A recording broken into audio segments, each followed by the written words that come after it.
তখন আমি ছেড়েছিলাম আর কি, একটু কথাটা বেশি হয়ে গেছিলো বলে আমি ভিডিওটা অফ করলাম, কারণ আমার ফোনের স্পেসের প্রবলেম, অনেক সময় ধরে ভিডিও করতে পারি না। অ্যাকচুয়ালি অনেক বিষয়ে কথাই বলার আছে, আর এই অন্নপূর্ণা ভাণ্ডারের ফর্মটা দেখার পরেই কথাগুলো যেন আরও বেশি, দুঃখগুলো যেন বেশি এগিয়ে আসে। তো এবার অন্নপূর্ণা ভাণ্ডার প্রকৃতপক্ষে বিবাহিত মেয়েদের দেবে না মহিলা হলেই দেবে সেটা আমার জানা নেই, প্রথম কথা। এখনও অবধি জানি না যে এটাও 25 বছর বয়স কিনা, এই ব্যাপারেও আমি কিছু জানি না। যদি আপনারা আমার ভিডিওটা দেখে থাকেন, এগুলো যদি জানেন প্লিজ একটু জানাবেন। দ্বিতীয় কথা হচ্ছে, আমার মা কথায় কথায় খালি আমাকে বলে একরকম ত্যায্য করবে আর কি, মানে আমায় কিচ্ছু দেবে না, কোনো কিছু দেবে না। আমি ছোটোবেলা থেকে শুনে যাচ্ছি, তোর বাপ ঠাকুরদা কি তোর জন্য জমি ভিটে করে গেছে, আমার জন্য দাঁড়িয়ে আছিস, আমি বাড়ি করেছি বলে দাঁড়িয়ে আছিস।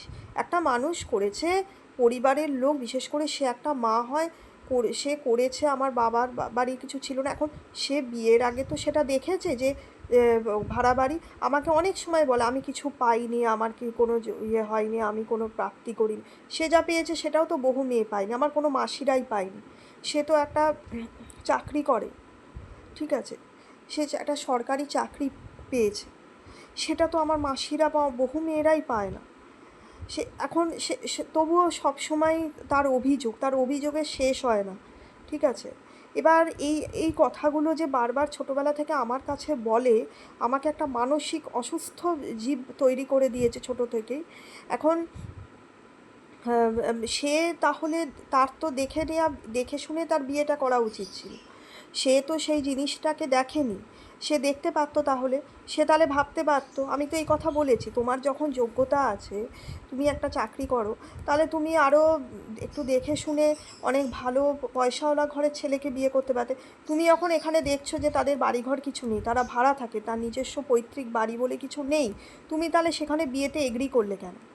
এখন সব সময় আমার কাছে মাথা চাপড়ায়, ভাবছে আমাকে অনেক পড়াশোনা করে শিক্ষিত করে আমার কাছ থেকে লাখ লাখ টাকা, মানে যেহেতু আমার শিক্ষিত করেছে, আমি একটা প্রোডাক্ট হয়ে গেছি তাদের কাছে, আমার উপরে ইনভেস্ট করেছে, এখন আমার থেকে আউটপুট বা রিটার্ন চাইছে। সেটা না পাওয়ার জন্য এখন এতদিন ধরে আমার উপর অত্যাচার। এখন আমি একটা সেই নিরুপমা, রবীন্দ্রনাথ ঠাকুরের নিরুপমা গল্পটা ছিল না, যারা পড়েছেন জানেন, সেই আমি কি শুধুই একটি টাকার থলি, আমি এখন সেরকম হয়ে গেছি। মানে মানে এতদিন একটা আশা ছিল যে এর মধ্যে হয়তো সোনার কয়েন জমা হবে, যখন সেটা জমা হলো না, এখন এটা একটা টাকার ঝুলি, একে মানে বের করে দাও বাড়ি থেকে। এখন এই অবস্থা আমার আমার এখন দেখুন, এখানে সত্যি কথা বলতে এখানে বাড়ির সদস্যদের সব কিছু ডিটেলস চেয়েছে। এখন কথা হচ্ছে, যেখানে আমার মা বাবা কোনো রকম আমার দায়িত্ব নিতে চায় না, তারা শুধু বিজনেস পারপাসে আমাকে বড় করেছে, সেখানে তারা তো মা বাবা হিসেবে মা বাবা নয়। আমার মা এখন আমাকে দুবেলা রান্না বান্না করে খাওয়ায়ও না, ঠিক আছে, কোনো দিনই সব কিছু করতো না, আমার পছন্দ মতো কোনো দিন খাওয়াতো না, যেগুলো আমি পছন্দ করতাম না সবসময় সেগুলো মানে আমার মায়ের প্রথম থেকেই গোড়া থেকে টার্গেট ছিল সবসময় আমাকে চাপে রাখা, আমাকে কষ্টে রাখা। যে রঙটা আমি পছন্দ করতাম না সবসময় সেই রঙের জামা কাপড় আনতো, যে খাবারটা আমি পছন্দ করতাম না সবসময় সেই খাবারটা রান্না করতো। আমি না তখন তো অনেক ছোট ছিলাম, বুঝতাম না, কিন্তু আজ বড় হয়েছে আমি অনেক বুঝতে পারি যে সব সময় আমি দেখেছি, আমি যেখানে আনকমফোর্টেবল বোধ করি, ঠিক সেই জায়গাগুলো আমার মা আমাকে করে, ইভেন এখনও চালাতে চাইছে, এখনও তাই চালাতে চাইছে, ঠিক আছে। একটা সৎ মায়ের থেকে কোনো অংশে কম বলে, বা একটা শাশুড়ি, অত্যাচারী শাশুড়ির থেকে কোনো অংশে কম বলে আমার মাকে মনে হয় না। আর সবচেয়ে বড় কথা, আমার বাবা এই ব্যাপারে সম্পূর্ণ, মানে কোনো রকমের তারও কোনো দায়ভার নেই।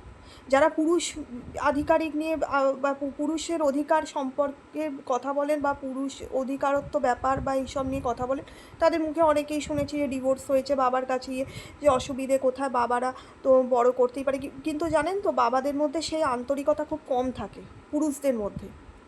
একটা বাবাদের সেই পিতৃত্ব, একটা মা যে একটা সন্তান না খেলে যে সেটা একটা দয়া মায়া নিয়ে বলা, ইয়ে করা, আমার মা যে সেটা কখনোই বলে না, আমি এত বড় মিথ্যা তো বলবো না, বলে, কিন্তু 2 মিনিটে সেটা বদলে যায়। আজকে একটা রান্না করে খাবার খাওয়ানোর 2 মিনিট হয় না, সেইটা নিয়ে খোঁটা দিতে শুরু করে দেয়। আমি যদি কোনো দিন মায়ের সাথে মানে বাজার করতে যাই, কোনো কিছু ভালো মন্দ কিনেছি বা কিছু, বা আমাকে হয়তো কিছু একটা 5 টাকা শরবতও কিনে খাইয়েছে, 2 মিনিটে শুরু হয়ে যাবে, আমার জন্য দাঁড়িয়ে আছিস, তোর বাপ তো তোকে গেলায় না, আমার পয়সা নিয়ে খাওয়া দাওয়া করিস, লজ্জা করে না, নিজে ইনকাম করতে পারে, এইসব নানাবিধ কথা, নানাবিধ কথা, নানা বিষয়ের কথা, এইগুলো শুরু হয়ে যায়। এবং এখন এমন সম্পর্ক চলে এসছে বন্ধুরা, এখন আমি মানে বাড়িতে বাবার সঙ্গে থাকি এবং এখানে রীতিমতো আমাকে কাজ করে খাওয়া দাওয়া করতে হয় আর কি। আমার বাবা আজকে ইচ্ছে করলে আমার জন্য কিছু পয়সা করে রাখতে বা জমাতে পারতো, যাতে আমি বা আমার একটা কাজের লোক বাড়িতে রাখার চেষ্টা করতে পারতো, রান্নার লোক, যাতে কি আমার আমার একটু সুবিধে হয়, আমার একটু কষ্টটা কমায়, কিন্তু সে কিন্তু কোনো রকম আমার যে কষ্টর কথা কোনো দিনই ভাবেনি, কোনো দিনই ভাবছে না বা ভাবেনি। মানে আমি একটা অসুস্থ হলেও আমাকে ডাক্তারের কাছে নিয়ে যাওয়া, ট্রিটমেন্টের কথা সে ভাবে না, ভাবে না। আমি একবার 1 বছর আগে অসুস্থ হয়েছিলাম, তার জন্য আমি কাঁঠালি কলা, আমাকে ডাক্তারও বারণ করেছে, আমিও খেতে পারি না, ছোটোবেলায় বমি হতো, এবং সেখানে আমি সিঙ্গাপুরি কলা খেতে চেয়েছিলাম, 2 দিন আমাকে 2টো সিঙ্গাপুরি কলা এনে দিয়েছিল, আজকে 1 বছর হয়ে গেছে, সেইটা নিয়ে আজকে আমাকে বলছে গাছের কলা তুই খাস না বলে তোকে আলাদা করে স্পেশাল আমাদের কলা খাওয়াতে হয়, সিঙ্গাপুরি কলা কিনে এনে। এবং আমার বাবা আমার নামে অনেক বাজে বাজে কথা তার বন্ধু বান্ধবের কাছে বলে, যেগুলো একটা প্রকৃত বাবার একটা মেয়ের সম্পর্কে, মানে কোনো বাবা আমি জানি না ভালো কোনো সুস্থ বাবা মেয়ের ব্যাপারে এত পার্সোনাল কথা কারোর সাথে খোলামেলাভাবে আলোচনা করতে পারে বলে আমার জানা নেই, এটা জানা নেই, আজকেও শুনলাম। এসব বিষয়গুলো বেশিরভাগ মানুষ, বিশেষ করে বেশিরভাগ আজকাল ভারতের মানুষরাই অ্যাভয়েড করে, ইগনোর করে, হয়তো বা দুনিয়া করে, ঠিক আছে।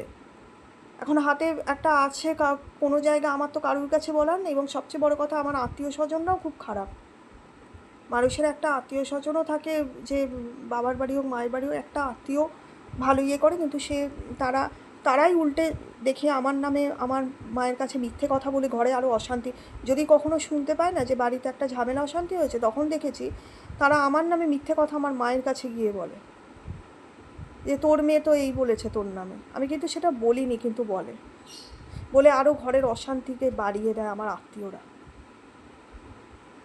আর আমিও মাঝে মাঝে এত একাকিত্ব বোধ করি যে তারপরেও সেই আত্মীয়দেরকে তেল মাখি বা ফোন করি, আমিও এতটাই একাকিত্ব বা অসহায়ত্ব বোধ করি কখনো কখনো।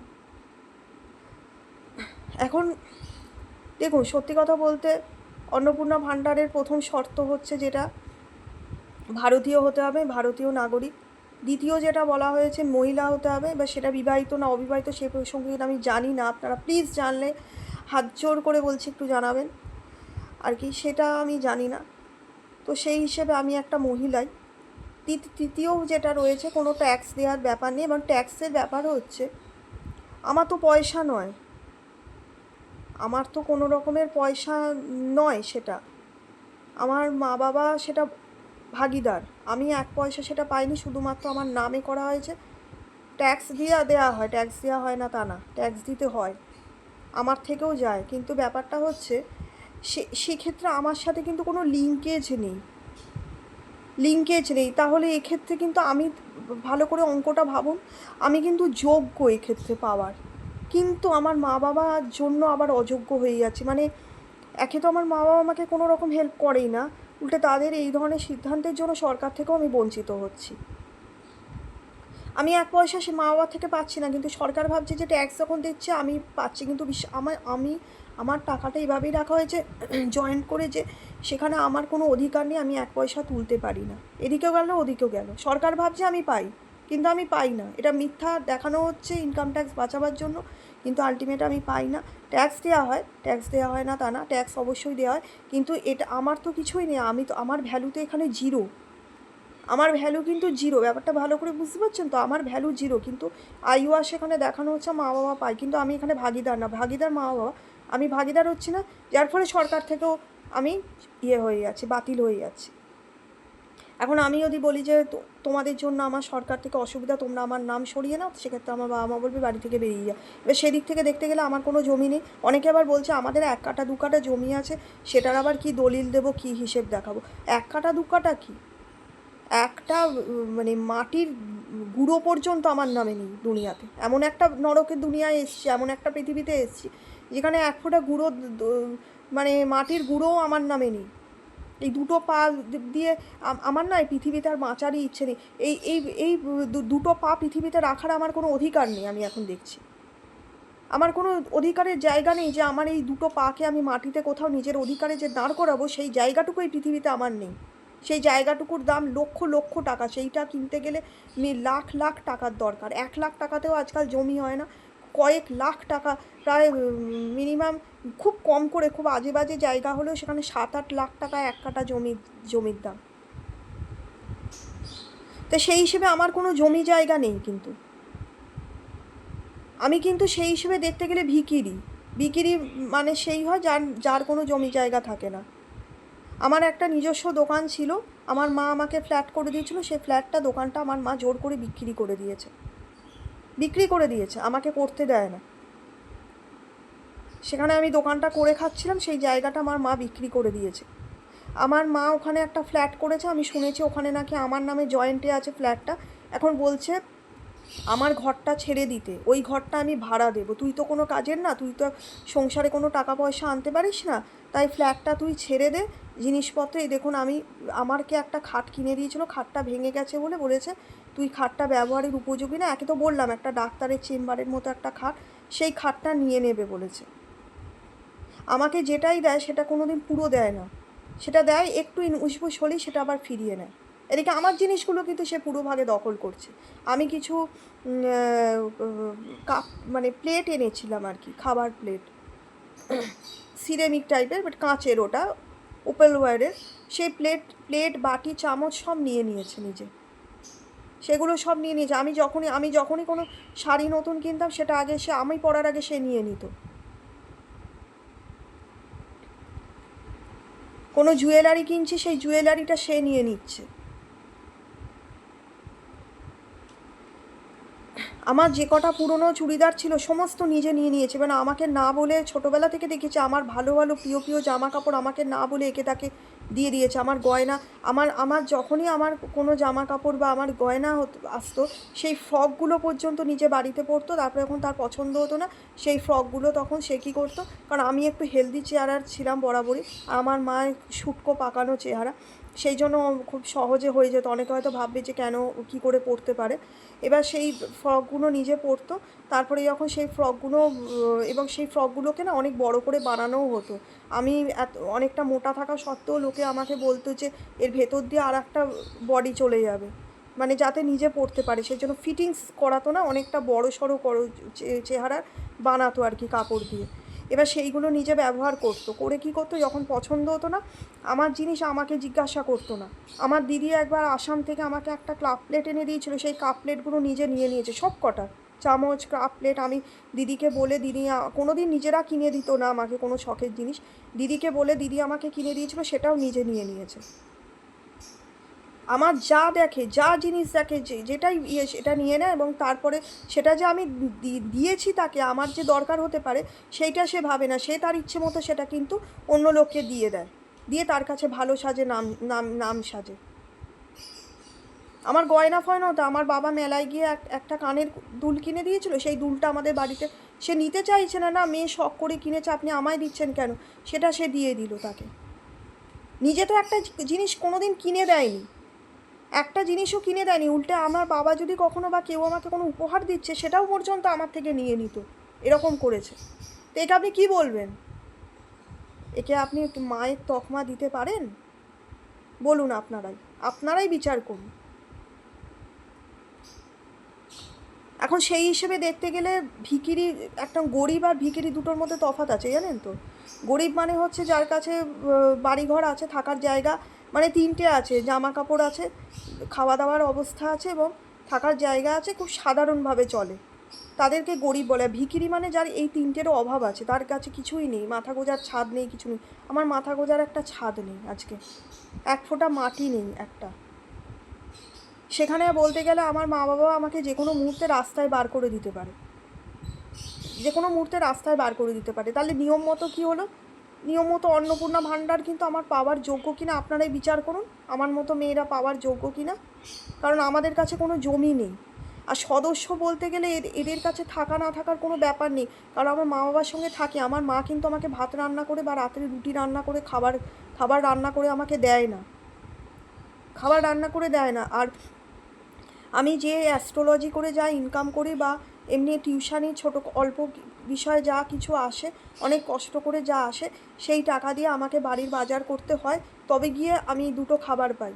না হলে আমার বাবা এখন কিচ্ছু দেয় না, গায়ে মাখা সাবানটা পর্যন্ত আমাকে আমার টাকায় কিনতে হয়, আমার টাকায় কিনে আনতে হয়। আর বাকি শর্তগুলো তো নেই, 4 চাকা তো ছেড়ে দিন, 2 চাকাই নেই। আর মানে একটা সবুজ সাথীর ভাঙাচোরা একটা সাইকেল আমাকে দিয়ে গেছে, সেটা এখন দোকানে নিয়ে গিয়ে যদি সারিয়ে কিছু করা যায়, সেটা আমি চালাতে পারবো না। অনেক উঁচু একটা সাইকেল, আমার এত হাইট না, আমি ওই সাইকেলটায় যদি ভারী মালপত্র আনতে হয় সেই জন্য। আর ওই 2 চাকার একটা সাইকেল, সেটা গিফটেড আর কি, সবুজ সাথী সাইকেল। আর হচ্ছে ওই পোষ্য কিছু কুকুর বেড়াল কিছু নেই, আমার মা বাবা রাস্তার বেড়াল কুকুরদের খেতে দেয়, আর সেই খাবার তাদের দেওয়ার মতো আমার কাছে খাবার থাকে না। আর আমার কিছু পাখি আছে, আমার খুব শখ, আমি যেহেতু অ্যাস্ট্রোলজি করি, ট্যারোট রিড করি, সেই জন্য